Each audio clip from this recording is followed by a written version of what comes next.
Hello and welcome back to Unemployed to Legend, episode 15 here with Curzon Ashton. My name is Craig and come up in today's episode we have one match, just a one match episode, away against Wrexham. It is a top of the table clash because thankfully we've somehow managed to keep up our decent form in the league.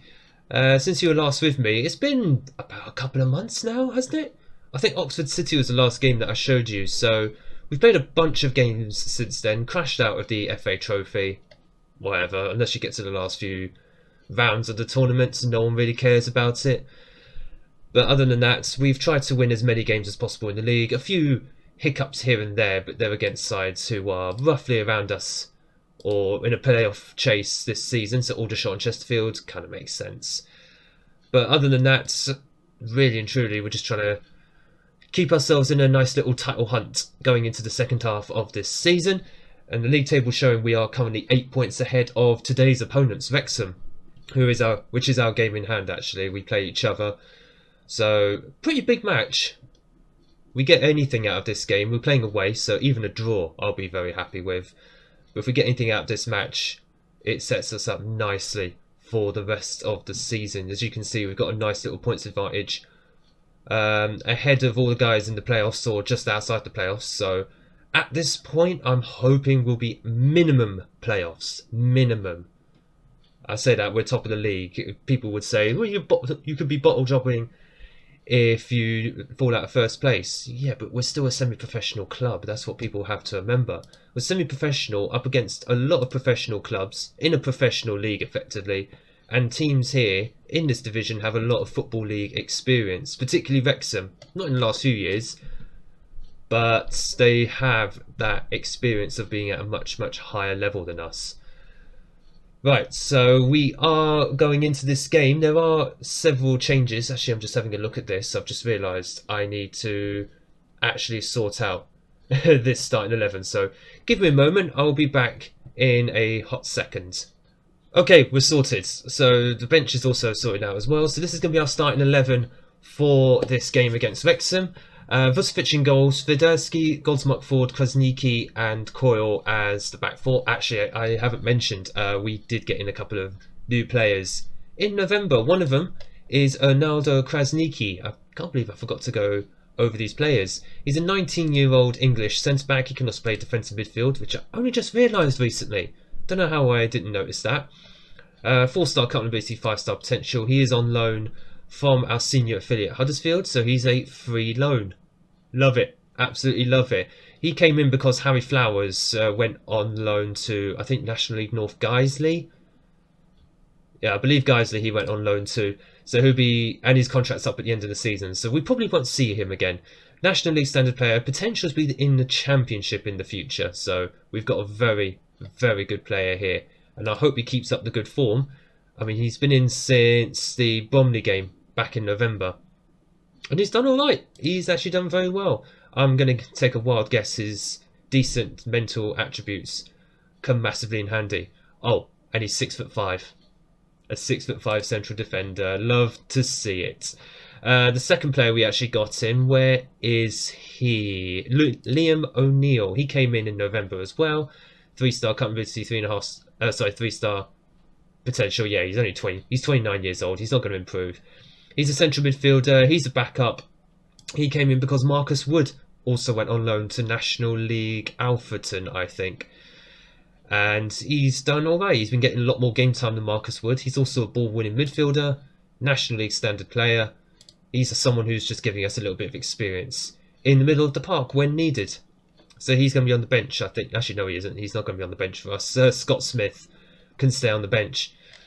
But the rest of the 11 looks like this. Adebayi and Dugmore are still a central midfield partnership. Shade and Durant are the wingers. Shade has been getting a bit more game time recently. He's getting concerned about his game time here so far, so I've been giving him some game time. He's been alright so far. He's not been completely outstanding, but his physical attributes mean he'll be fine. And Knowles and Amoteng are up front. There is no Jack McKay on the bench. Why? He's out. He has, you can't see this behind my head, I know that.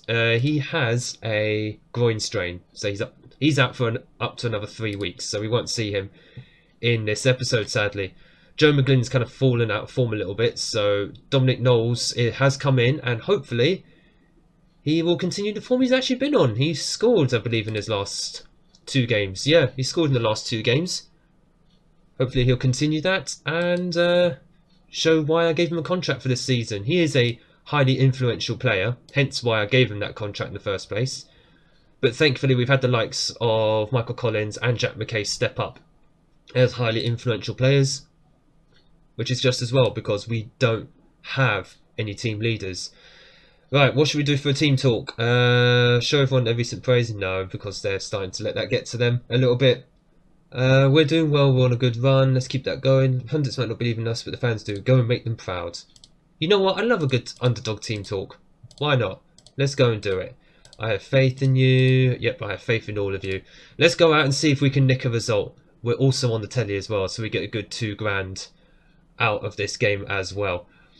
The reason I actually wanted to do a 1-match episode for this episode, just purely because I want to go through sort of what we're doing here at the club. I realise I haven't actually showed that much about Curzon Ashton this season, apart from the games and our form and everything. But considering we're not in the cups anymore, I think it's worth going through some of the players, even some of our youth players as well, because there were a couple of players who we got in our youth intake last season who I am currently a little excited about. I say that with a pinch of salt because obviously with Curzon Ashton our youth intake is not going to be that good. That's disappointing. It's been a while since we've conceded a chip goal, but that name has put us 1-0 down. I'm not saying the name because Football Manager is listening, and also that's just a rude name, isn't it? Something a 6-year-old child would say, isn't it? Doo-doo. May as well just say it. He scored against us already, so it doesn't make a blind bit of difference. But yeah, I'll show some of the youth players that we've had come through our academy as well. We've also had a preview of our youth intake for this season. I thought Adeby just won the ball there. It's a shame he didn't. We don't seem to... Oh, that was close. We don't seem to tackle the ball a lot. We've had a brief preview of what our youth intake is going to be this coming season. And apparently there are some good fullbacks and wingers who might be coming through the youth system, which would be good to see. But at the same time, our youth recruitment, our youth coaching is below standards. It's like basic, as you would expect at National League level. And I've not upgraded any of them because, well, we're losing money hand over fist. Good header by Godsmark Ford. He's been doing that a lot more recently. He signed a new contract as well. He's signed up till 2024. So another 18 months of him hopefully in the squad. I forgot I haven't played him as a no-nonsense centre-back as per his contract. I might swap into that a little later on, just see how he does. But I'll play him as that more often going forward. Shade has picked up an injury, so hopefully we can get him to half-time. We'll just see how bad it is. Might have to bring in Cohen on. But yeah, if we can get some good youth players in, and maybe just build up some players who actually be half decent at National League level. You've all done well so far. Yeah, I mean, I've put us as the underdogs in this match, and it's currently 1-1. So let's see how it goes. Right, Tyree Shade, you are injured. Thigh injury. I don't want to make that worse. So Cummins going to come on the left-hand side, and we go again for the second half. But the best part about Football Manager is bringing in young players, watching them develop, and we are still very early in this save, so obviously, of course, a lot of the newer players coming through, they're only going to be 15, 16, 17 years old. We're not going to see them come good, if they ever do, for a number of years. So if we can just see how, potentially see how well they do in this team right now, I find that quite exciting to see, especially 1 or 2 players that we have now. I'll show you them after the game. What is Vucevic doing there? What was that, man? Are you flapping? Do I need to play Laban? Who's not even going to be here for much longer because his settled status, Jan-Luc Laban, who is our backup keeper. That was just terrible by Vucevic. It's like he did a Rob Green from the World Cup. Come on, there we go. Yeah, but Jan-Luc Laban, unfortunately, he he was offered a contract, but he can't get the work permits, which is a shame because come 2024 he will no longer be able to play for us. So chances are we're not going to be seeing him beyond the mid part of next season, probably not beyond the end of this season, which means we're going to need a new goalkeeper. Right, Joe McGlynn. You know what, Knowles has just not performed at all today, so Joe McGlynn's going to come on. He's not performed recently either. Amoteng has just not scored. Ugh, right. Let's try and go positive and just see if we can get something out of this game, because, like I said, if we get anything out of this game, it's a bonus. But my goodness, just what Vucevic is doing, he just has that moment of madness. That's really, really disappointing to see. Okay, no highlight there. Okay. Whatever, Football Manager, whatever. You do this every now and then. Smith is going to come on. He's going to be the final change. I don't think we're even going to get another highlight, are we? This game, when you go one goal down, nothing ever happens. It is frustrating. And Gosmont 4 heads over, and that is probably going to be it. It's a shame, because this game infuriates me. When you are losing, it likes to really kick you when you're down. It really likes to kick you, because it doesn't give you a chance. It's almost like saying, ha ha ha, you haven't changed anything, we're not going to give you anything. It's annoying.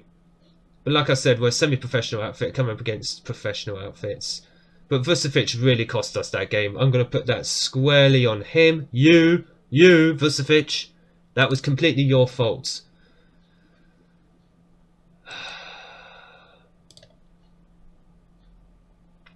Never mind, keep it in perspective. We'll keep it in perspective. We're still 5 points ahead of Wrexham at the moment. Can we be promoted? Yes. Are we expecting promotion? Right, that's shade out for up to 4 weeks or 2 weeks. Frustrating, but whatever. Let's go and have a look around this club and just see what we are working towards in the long term. Right, so as you can see, finances wise, just important to show you, we did have about 900,000 in the bank a year ago in this game. Still holding up very well, 675,000 in the bank. We've got about 3,600, 700 spare wage budget. The only reason I'm not maxing it out completely is because I want to actually only bring in players of decent quality. So projection wise, we're still looking good at the moment. 230,000 down potentially in the next couple of years, but that has gotten way better. That's down by half from what it was before. So overall, we're looking in half decent shape, no debt, leaving the club in a decent position compared to where we started this save. Of course, we're in the National League compared to National League North, so that was kind of a given. But the part I really wanted to show you was, of course, the development centre, the under 18s that we have. If I show you like the most high potential ones, there's a couple here. Jean-Luc Laban, he is actually my backup keeper. He's in the main squad anyway, so we'll just leave him for the moment. But Craig Slavin, the young 16-year-old Scottish striker, 1-star current ability, 5-star potential. Take that with a pinch of salt. We are National League. But he doesn't look too bad. I mean, his first touch is decent. His finishing, not the most important in the world, but it's half decent. He is currently National League North-South. Yeah, it's North-South standard, which means he can go and play at a team one level below us and he'll be absolutely fine. I mean, let's have a look. He's a technical player, considered a technical player. Let's have a look. Could improve a lot in the future. Possibly League 2 level, maybe. He is on a youth contract at the moment. He's going to sign a new contract in May this year. So hopefully we'll have him in the squad permanently. Well, at least a bit more secure where clubs are hopefully not sniffing around him. Maurice Anderson I was actually quite excited about. Physically, he could match up in this league very, very well. But his mentals just let him down completely. Those will improve over time. But he's not a player that I would consider using at the moment. He's 1-star current ability, so he's not exactly far off. Let's see, he's a long, long way behind the likes of Sam Durant and Tyrese Shade. But these three players are the ones that I would probably keep an eye on the most at the moment. So certainly while we're here. If we move on at some point, then I'm probably not going to consider them at all. I'll probably forget about them. Well, speaking of which though, I have signed a new contract until the end of next season. So end of 2020, the end of 23-24 season, £825 a week part-time. I'm making some serious bank on part-time as well. I love it. Absolutely love it. It also helps that I'm studying for my national A licence, so trying to improve my reputation. Got up to about a star and a quarter, star and a half by the time that's done. But overall, if we're trying to improve these attributes, it'll make me a better coach, it'll make me a better manager, and hopefully, eventually, clubs will start to take a look at me. My reputation going up in the footballing world as well, 25%. The aim is for me to get into the Football League, obviously, sooner rather than later. Whether that's with Curzon Ashton or not, who knows? If we got this season, then that part of the job is done. And then it's just about getting into the top divisions as quickly as possible. What's my adaptability? 2. They're probably not going to offer me jobs in a foreign country at the moment. What are they saying for jobs anyway in another country? I haven't actually looked at this. There's no reason for me to at the moment. There are jobs going in the likes of League 2, League 1, even Colchester, even in Italy. Bundesliga, nah, Hertha Berlin are now going to have a look at me.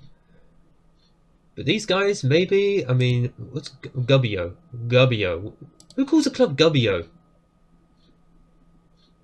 A 2-star professional in Serie C. Really?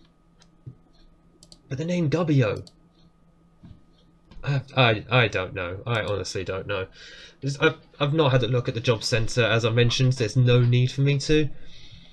Squad-wise, especially looking at the squad right now, I mean, there's quite a few. Take out the trial players. The squad is well balanced.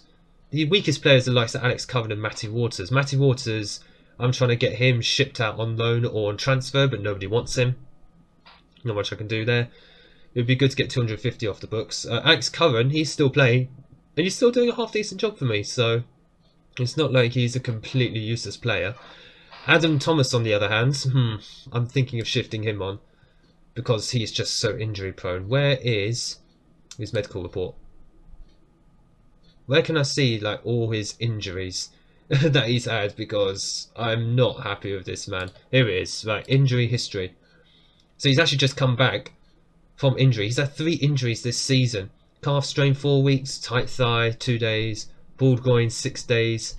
They're not major, but he's just missing a lot of match time as a result. He just come back from the calf strain and he got himself 2 injuries inside a month. So he's someone who I am considering just sort of letting go. He is a good player, but yeah, I'd be surprised if he hasn't got the injury prone here. He hasn't, apparently.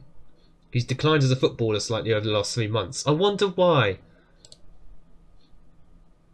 Yeah, I just see him moving on, which is a bit of a shame, but at the same time, yeah, he's just so injury prone. He might get game time again, considering Tyrese Shade is now out for 2 weeks. But overall, a lot of these players, decent ability, much more well-rounded compared to when I actually started here. It's just a case of add the quality if we can. Noam Emran, who's on trial here, he's probably not going to come to this club. I haven't offered him a contract because the likes of Crystal Palace and Coventry have offered him contracts in higher leagues. Yeah, he's not going to come to us, so there's no point. Josh McEachran, on the other hand, potentially. If you come back in the next episode and I say to you, we got a new player in, you know exactly who I'm talking about, because it'll be this man. I had him at Wigan in FM21, did an absolute job for me in League 1 and the Championship, even in the Premier League to an extent. At National League, he'll probably blitz this league. And I have been considering sort of shoring up the midfield. I've been considering dropping one of these strikers out and just putting in someone in this defensive midfield position here.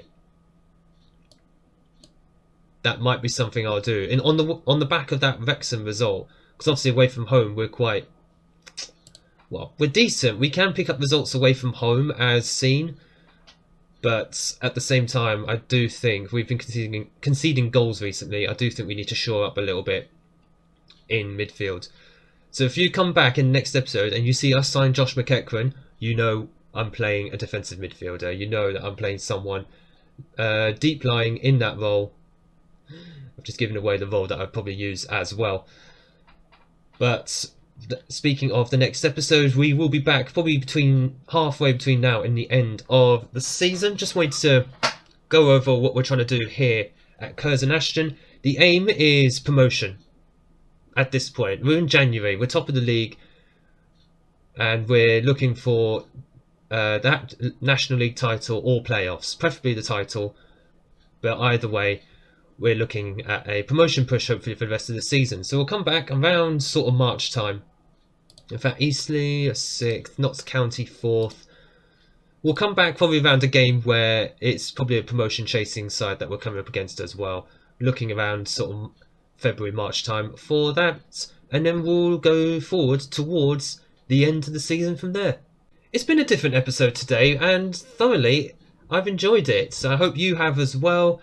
Seeing what we're all about here at Curzon Ashton, some of the players that are coming through and how the squad is looking, and hopefully now we can go on and have a good promotion chase for the rest of the season. If you've enjoyed today's episode, make sure you hit the like button down below and smash the big red subscribe button so you don't miss the run-in towards the end of this season here at Curzon Ashton.